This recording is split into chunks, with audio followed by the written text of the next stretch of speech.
How many times can you remember starting a game and knowing within the first few minutes that you were gonna love it for the rest of your life? For me, there's Shadow of the Colossus when you spot that first unachievable peak, knowing that nothing's gonna stop you from toppling it. Kingdom Hearts when you fade into the main menu, washed with melancholic optimism, and Earthbound when a beam of light shoots out of a space rock and a bumblebee who is not a bee named Buzz tells you that it's his educated opinion that you're destined to save the world. That kind of humor and heart combined with defining visuals and music are what make Earthbound and its derivatives. And to be clear, I'm not using derivatives negatively. Any game influenced by Earthbound cannot at its core be a copy. It's the depth of humanity within that sets these games apart. And as with humans, the traits that make them so similar are the same that make them different. Now for everyone who hasn't played the game but is watching because they don't care about spoilers, please enjoy 10 seconds of uninterrupted silence in which to contemplate your actions.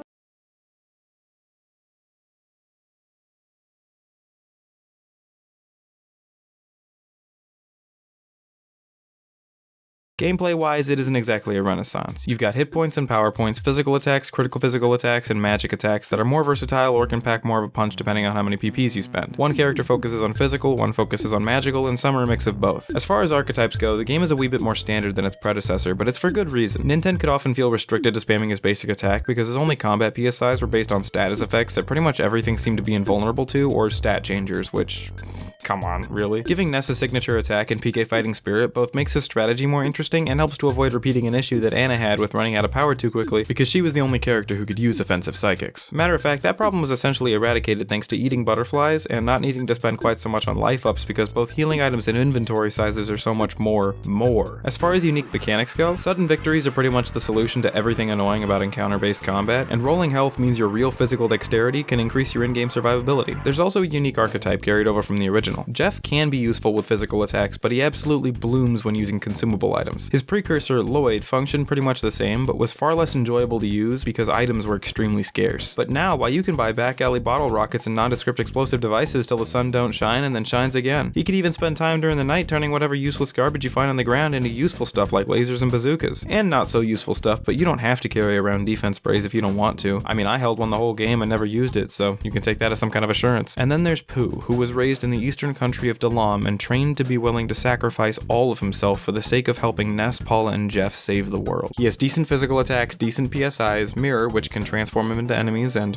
isn't very good, and he is absolutely invaluable to the team. He gets early access to Teleport Beta, secondary access to PK's Life Up and Freeze, and exclusive access to PK's Starstorm. Without any member of the party, the game would have been worse, but without Pooh, it would have been incomplete. Besides being the perfect final piece in the macaroni frame, I think he's also a fantastic microcosm of what makes Earthbound, Amori, Undertale, etc. such pleasant experiences. Because, get this, listen close now. Seriously, get in here, I want you to smell my words. He doesn't like Western food, and therefore he gets sesame seeds on the burger when you try to heal him with any. Oh, and water is a completely useless item to every other character because Pooh's the only one who basically trained to live off the stuff. Jeff can fix things because he loves to, and Paula has a unique pray command because her family is religious. When you decide to play a game like this, you're entering yourself into a highly creative but deeply personal adventure. I really don't think role-playing game accurately describes what this is. You're not meant to imagine yourself as Ness. It's a story, an epic yet intimate tale taking place before your eyes, and you, as an individual, are as much a part of it as the main characters are. That's why they put so much effort into making the gameplay and world a reflection of the characters and not the other way around. If they make the characters distinct enough that you don't perfectly fit into any of their shoes, but real enough that you can understand and befriend them, they can get the player invested in a wholly unique way. Even the antagonist's essential purpose to the story is further exploring the game's portrayal of human nature. The Mani Mani statue you chase around the world brings out the evil in people's hearts, and eventually shows up in Ness's dreams as proof that everyone, even the chosen one, has the potential for wrong inside of them. But that potential exists in the same space as your family, friends, and everything good about you. It's a choice, a difficult one, but one that you always have the ability to make. Gygas lost everything good in his life and was overwhelmed with the difficulty of living, so he turned to the power of isolation and it destroyed him. And when he hears Paula reach out into time for help from her friends, including you, the player, and they all give it to her, he can't help but scream until all that remains of him is in memory. Ness, Paula, Jeff, and Pooh were the chosen ones, sure, but the thing about prophecies is that once the people in them are made aware of their destiny, they become fully capable of changing it. And Gygas realized this. He believed that if he weakened humanity, if he shattered their belief in each other, he could win in spite of fate. What he failed to understand is that just as easily as bonds can be destroyed, they can be rebuilt. All it takes is mutual trust in one another and the belief that everyone can eventually come to the same conclusion. I'm sure somebody else has already come up with a way way to differentiate games like this with more traditionally told stories, something that allows these games to be sorted out from Dragon Quest and Final Fantasy, but while still paying respect to the root ideas in their gameplay, or maybe it's unnecessary and I'm being too abstract. But if Metroid and Castlevania can have their own genre despite essentially being platformers, I have hope that Earthbound can too.